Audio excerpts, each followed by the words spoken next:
Hey everyone, I have an overview and review video for you today on Dinamine. Video. Why can't I get that? No. I'm gonna redo that.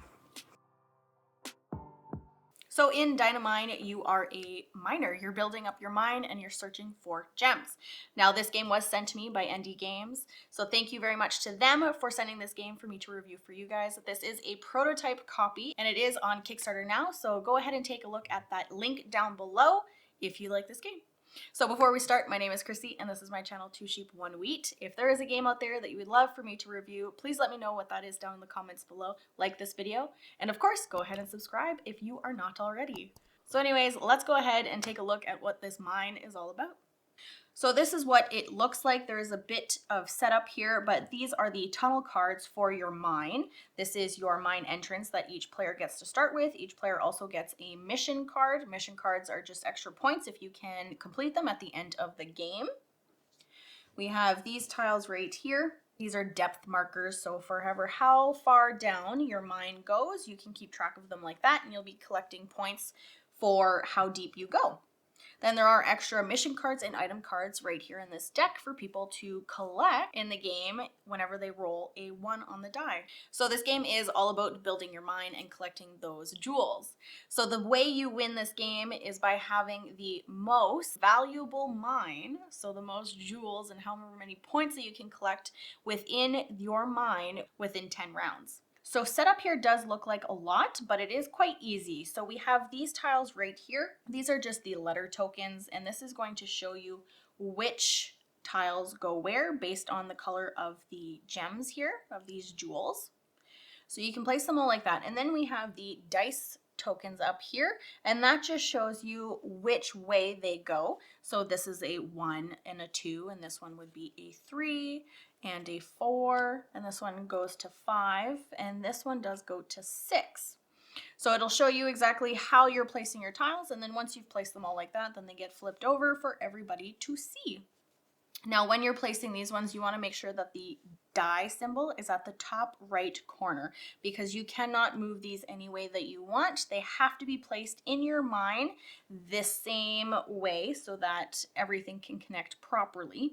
Then we have these reward cards here. So at the end of the game, you're going to be seeing which one had the most of each of these rewards, and they'll be collecting the reward right here, which is 3 gems. Now that is for a 2-player. This side right here on the back side is for 3 and 4 players, because the first person would get 4 gems and the second would collect 2 gems.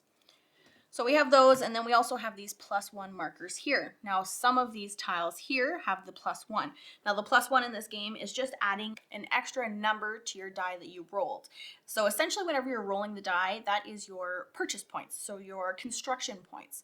Whatever the number on there is however much that you can spend on any of the tunnel tiles. Now another way to actually have more of those is by the round tokens. So the round tokens are these right here. These are what is going to, there are 10 of these, and that's how you're going to be keeping track of how many rounds. Now there are a few different ones in here. So this one is guess what number that you're going to be rolling, and if you guess correct, then you get to add 1 point. So the die only goes to 4. The 4 is the highest that you can go. So if you say, I think I'm going to roll a 3, oh my gosh, and I got it. Roll a 3, so you would end up with 5 points. So 3 plus the 1 that's on here. And then because I guessed correctly, it would be an extra 1, so that would be 5 points. Now say if I had one of these +1 tokens, I could use it on a future round, and it would actually be 6 points.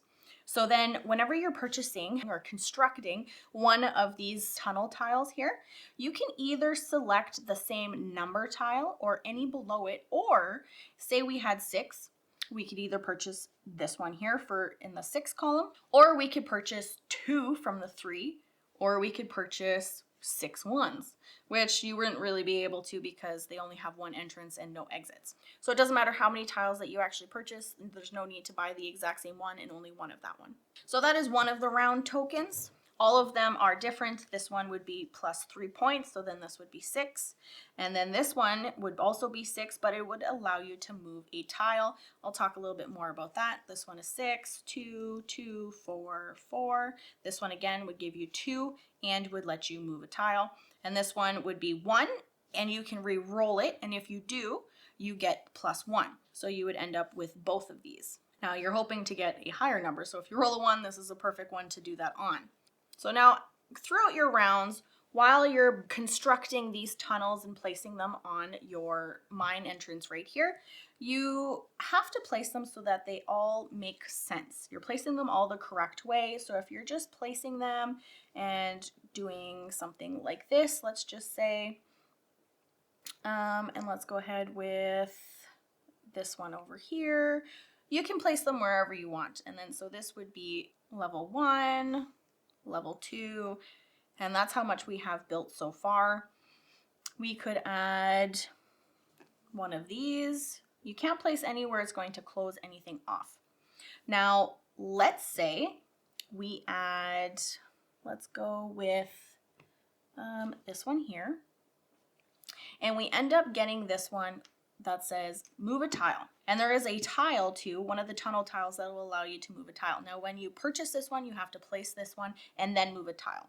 However, if you have this, you can move the tile before or after purchasing any of these other tiles. So now if we're going to take this one and we're going to move a tile, it can only be on the outside and it has to make sense. You can't leave anything hanging. So if we had one that was down here and we wanted to move this one, unfortunately that wouldn't work. Let's go with this one. So say I place this one here and I got this, move a tile, and I wanted to take this tile and move it. I could place that tile right there because it's not, this one doesn't have a tunnel here, it's not closing anything off, and it is perfect the way that it is. So that would add an extra one down there. Now say if I wanted to place more tiles up here or around, I definitely could as well. Place this one here. I would be able to do that. Now another way to move a tile is if you roll a 1. It shows you right here, just so that you can remember, if you roll a 1, you can move a tile too, and that is again moving it before or after purchasing any of these tiles. And this is how you collect any of these items or extra mission cards. So if you roll a 1, you can choose from the 3 that are shown here. The item cards are just either extra actions or an end game bonus. This one, move 1 or 2 tiles, so you can move them around like that. So whenever you purchase one of these, you take it and you place it right here. This one right here is an end game bonus, so you would keep that, and then you would replenish right away. Now if you're collecting another mission, these ones are only for at the end, so you want to make sure that you're completing these missions. So this one here, Blue Sapphire, it says find here. So in your 4th level, if we were to place this one down here, you want to have this tile placed in the row somewhere. So that would be this tile right here. Maybe you'd be able to place this tile here and then this one here, but this wouldn't work because you're closing that one off, but you would be able to place this tile here and then place that one there. So that leaves this spot open up right here so that you can eventually get your 5th one completed, because that is what's this one right here. You need a giant dragon skull in your 5th row, which is this one right here. So as long as you can get this in here some way, somehow, then you would end up with the 4 points here, and because of this one, you would end up with the 5 gems right there. So that is how the missions work and the item cards. Now let's finish this off and see if we can come up with something. So let's just say that's what we ended up with for our mine at the end of the 10 rounds. Let's go ahead and go through scoring. So some of these tiles have special abilities. So whenever you have this altar here placed in anywhere in your mine, you're going to take however many altars, they equal 1 plus 1 times however many gems that you have in that location. So gems is what's going to be giving you your points here. And then we have wells, which is similar to this one. So if you have a well tile anywhere, you're going to count. It's going to be the well equals 2 points plus 1 point per tile that's above it and below it. And then we have the dragon tiles, which have the points on them already. And then we have another tile in here that has a plus on it, like this one and these ones right here. So what those are is whenever you purchase this and you go and you place it somewhere, the pluses you get right away. So say you only rolled a, let's say we rolled a 5, we purchased this tile for 5. And say we place it wherever we need it. Then we get an extra 2 construction points so that we can actually take another tile, either 2 1s or 1 2. So that's how those ones work. Okay, so scoring for this one. Each level here, you're going to multiply however many gems are in there. So 1 times 1, we actually don't have any. 2 times each gem, so we do have 1 here, so that would be 2 points. We have 1 here, so that would be 3 points, so that is now 5 points. This one would be 4, so that's 4, 8, so that'd be a total of 13 points. And then we have this one here, which is 5, so that would be 18 points. Now this one, you do not count as one of these gems. This is just an extra gem. So this total would be 19 points. Now any tunnel tiles below your 5th level just simply count as 5 points per gem also. So once you score these up, you would go through your items and your missions here. So we did have this one in the 4th location here in the 4th level. So that would be an extra 5 points. So that would be 24 points. Then we do have this in our 5th level, so we get an extra 4 points. So that would be 28 points. And then we do not have 2 wells. We don't have any wells, so we would not be able to get this end game bonus. Then we go on to the reward cards. And everybody who has the most, so the person who has the most, so dragons, let's just say we have 1, our opponent has 2, they would get the 3 points. And whoever has the most altars would get 3 points. We don't have any altars. Player who has the most veins would get 3 points. We have 1, 2, 3, 4, 5. Let's go ahead and say that we got the most. So that would be 31 points for us. The person with the most wells. We don't have any wells. And the person who has the most tiles. Maybe I have the most tiles, maybe I don't. And then this one is whoever went the furthest would get the 3 extra points there. So that is how you would score up the points for this game. This game is really short. The box says about 35 minutes, which is correct. We have played this game roughly half an hour. It is just a quick tile laying game. It is a little thinky, placing your tunnel tiles everywhere. I really enjoy the fact that you're able to move them whenever you roll the 1, because 1 construction point is not a lot. So thankfully on these move tokens too, you get a couple of extra points on there so that you can get some of those higher point tiles and place those in there, or you even have the choice, right? So the 1 point, the 1 construction point on the die isn't really a lot. So I really enjoy that they added the extra benefits that you can do with that one, like moving the tiles around, moving 1 tile around, or selecting an item card or another mission card, because those just give you extra points at the end. So it may look like maybe you don't have a lot of jewels in your mine, but then whenever you get to add those extra points, and even these cards right here, these ones, you're always going to be scoring these ones at the end of the game. So you kind of want to pay attention to these too to make sure that you at least have some or more than your opponent. And it's nice because it's the same every single time so that you know exactly what is going to come up and what you need to do in the game.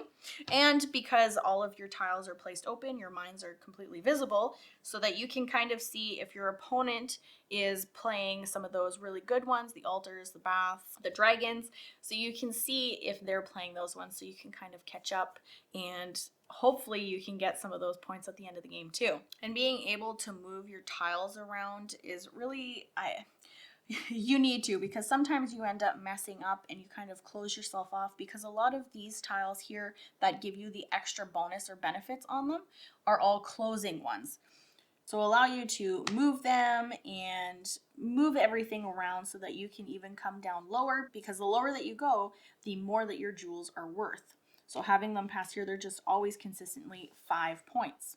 I also like the fact that we have these round tokens here that you can keep track of how many rounds you're going through, which is nice. But I also enjoy that they give you the extra little bit of like move a tile, this one re-roll, and we have that one, the guessing one. I think the guessing one is pretty cool too, because I have guessed correctly more times than I haven't, and really because the die only goes up to 4. There's 2 2s, 2 1s, 1 3, and 1 4.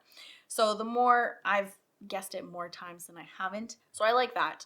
And because there is that one end game that allows you to collect the 3 points if you have the most tiles, the way that you're able to collect as many of the tunnels that you want with however many building credits that you have, or the building cost, you're not stuck to only selecting the 1 from the one row. So if you roll a 3 and you end up with a 2 for the track round token, so then that's 5. You don't have to just pick from the 5 row. You can pick from anywhere and however many tiles you want as well. Now, anything that you don't use just goes away. You can't just bank it for your next turn, which is understandable. And every single time that we've played this game, our minds has always looked different. No mine is the same.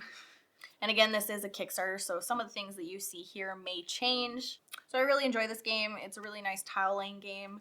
I like that it doesn't matter which row or however much construction points that you accumulate, there's always something that you can use.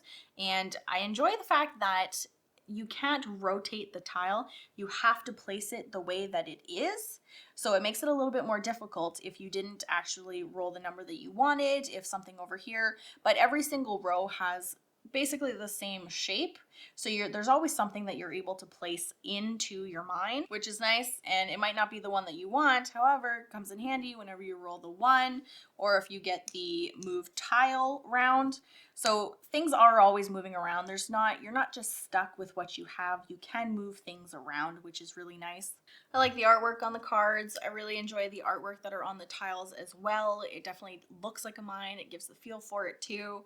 And again, this is a prototype, so some of the things may change by the time it reaches you. But overall, I really enjoyed this game. I really enjoy that all the different ways that you can collect the points. I enjoy the whole you're collecting the gems and those are your points because it is a mine. I really enjoyed this game. It's a pretty good one. If you enjoy tiling games, building mines, maybe check out the Kickstarter. I'll link everything down below, and I hope to see you next time.